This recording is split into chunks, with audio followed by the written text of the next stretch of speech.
22 सितंबर 2025 की लगभग रात के 2 बजे वो भयानक रात,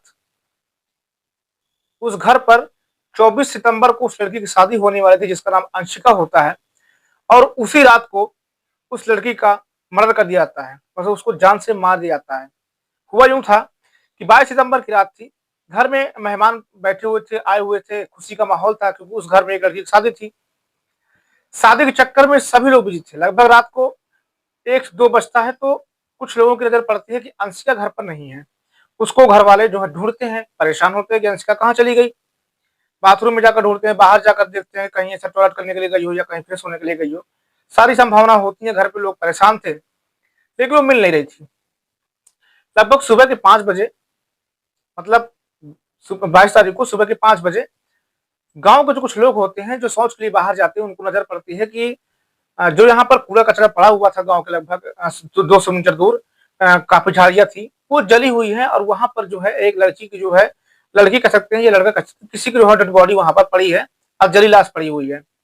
अब जब घर वालों की बात मालूम चलती है और गांव के लोगों को मालूम चलती है, सभी लोग वहां पहुंचते हैं कि आखिरकार वो बॉडी है किसकी, कौन है कौन नहीं है।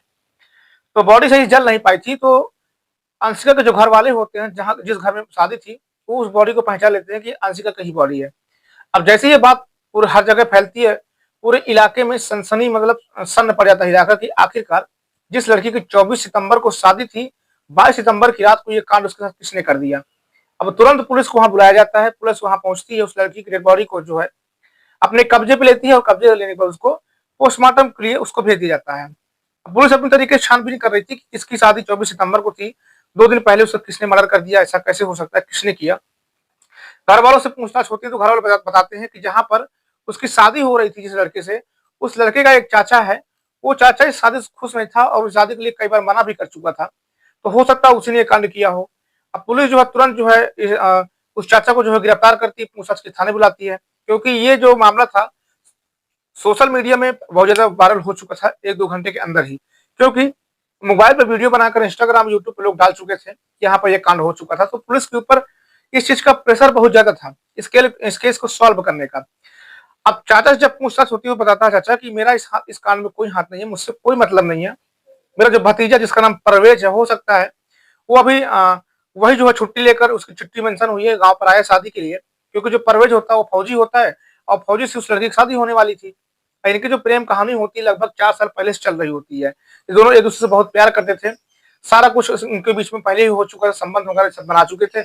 बात शादी की थी कि वो घर वाले खुश नहीं थे, तो शादी करना, सबके सामने जो है शादी करके उसको अपने घर लाना चाहते थे। अब वो जब परवेज को उठाया जाता है पूछताछ के लिए, पेशे से तो फौजी होता है, तो फौजी को आप ऐसे हाथ लगा नहीं सकते बिना सबूत के, तो सिर्फ उसको पूछताछ के लिए बुलाया जाता है कि आखिरकार जो आपकी पत्नी थी, जो आपसे मिलने के लिए, जो आपसे शादी करना चाहती थी, आपकी शादी भी 2-4 दिन बाद होने वाली थी, तो किसने किया होगा। तो फौजी कहता है कि मैं नहीं जानता, अभी मैं 24 घंटा मुझे यहाँ पर गांव पे आए हुए हुआ है, मुझे नहीं इसके बारे में जानकारी है कि किसने किया होगा किसने नहीं किया होगा। वो पुलिस को बताता है कि हो सकता है कि मेरी जो वाइफ की शादी होने वाली थी, क्योंकि मैं यहाँ रहता नहीं था, तो हो सकता है किसी और से अफेयर चल रहा हो। लेकिन सारी बातें पुलिस उसकी सुनती है, उसको बेहद छोड़ देती है। अब पुलिस का जो शक था वो पूरा परवेज के ऊपर था।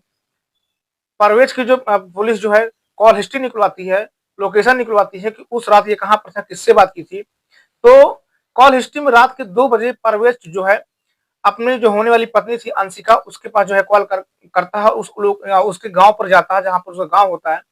सारा कुछ पुलिस के सामने आ जाता है।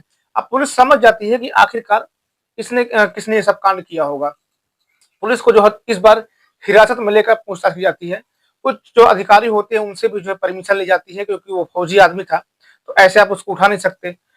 अब जब पूछताछ की जाती है, शक्ति दिखाई जाती है, तो जो परवेज जो होता है वो टूटता है और टूटने के बाद एक कहानी बयां करता है। वो कहता है कि मेरी जब पोस्टिंग हिमाचल प्रदेश में थी, जहाँ की अंशिका रहने वाली है, वहां जब मेरी पोस्टिंग थी तो मेरी मुलाकात अंशिका से हुई और कब कब नजरों नजरों में जो हम दोनों को प्यार हो गया, हमने नंबर एक्सचेंज कर लिया, फोन पे बातें करने लगे।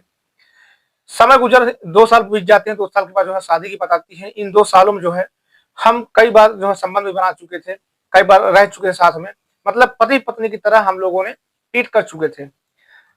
हम लोगों ने 2 साल के बाद जो है कोर्ट मैरिज भी की थी, लेकिन कोर्ट मैरिज जब हमने की थी तो जो परवेज होता है उसके घर वालों को ये चीज पसंद नहीं आई, तो लोग बहुत गुस्सा करते थे। लेकिन कुछ समय के बाद जो है मैंने अंशिका को तलाक दे दिया था, लेकिन तलाक के बाद भी मेरी और अंशिका की जो बातें होती हैं लगातार चलती रहती हैं, क्योंकि हम दोनों एक दूसरे से बेहद मोहब्बत करते थे और इस हद तक जा चुके थे कि एक दूसरे को भूलना नामुमकिन था। परवेज बताता है कि कुछ समय शादी से कुछ समय पहले 24 सितंबर 2025 की शादी थी और 22 सितंबर 2025 को ये मर्डर हुआ था। उससे पहले अंशिका जो है, परवेज बताता है कि अंशिका जो है मुझसे सही से बात नहीं किया करती थी। हर बात में झगड़ा करती, जिद करती, ऊपर की बातें बोलती। तो मेरा शक इसके ऊपर बढ़ता जा रहा था कि आखिरकार ये ऐसा क्यों कर रही है? मुझसे सही से बात नहीं कर रही है, आखिरकार मामला क्या है? मैं जानने के लिए जो है इसका पीछा करता हूँ, तो मुझे मालूम चला कि ये कुछ और लड़कों से भी बात करती है। लेकिन परवेज को ये नहीं मालूम था कि जो लड़कों से बात करती है, उसका रिश्ता क्या है? दोस्त हैं, भाई हैं, क्या है? उसने ये जानने की कोशिश ही नहीं की। वो शक के तौर पर जो है उसको मार डाला। अब परवेज जो बताता है कि 22 सितंबर की रात को मैंने अंशिका को मिलने के लिए बुलाया था। उससे बोला कि मुझे जो है तुमसे मिलना है, मुझसे रहा नहीं जा रहा, तुम अभी के अभी मुझसे घर के बाहर आकर मिलो, मैं वहां पर तुमसे मिलने के लिए आता हूँ। अंशिका ने इस बात का विरोध किया कि अब 1-2 दिन बाद तो शादी है, सारी जिंदगी तुम्हारे घर पे ही रहना है, तो अभी वेट कर लो, रात में नहीं आ सकती हूँ। लेकिन बहुत जिद जब करता है परवेश, तो अंशिका घर से बिना बताए घर से बाहर चली जाती है, लगभग घर से 200 मीटर दूर, 300 मीटर दूर। अब वहां पर जो है जब मिलती है परवेज से अंशिका, तो दोनों लोग जो है प्यार करते हैं, संबंध बनाते हैं, हवस पूरी करते हैं एक दूसरे की। उसके बाद जो परवेज होता है वो साथ में चाकू लेकर जाता है और चाकू जो है छुपा देता है। उस चाकू को निकालता है, निकालने के बाद उसका अंशिका का बाल पकड़ता है, बाल पकड़ने के बाद जो है गला उसका रेत देता है। जब गला रेत रहा होता है, तो आप इमेजिन करिए, कल्पना करिए कि जिस इंसान से हम इतना प्यार करते हैं, हमारी शादी होने वाली है, अगर वही इंसान हमारे साथ इस प्रकार से व्यवहार करेगा, हमारा गला काटेगा, तो क्या उस पर बीती होगी उस समय प्रेजेंट में? अंशिका की जगह में कभी आप अपने आप को रख कर देखिए कि क्या क्या बीती होगी उसके ऊपर। और वहीं पर उसका गला काटकर हत्या कर देता है।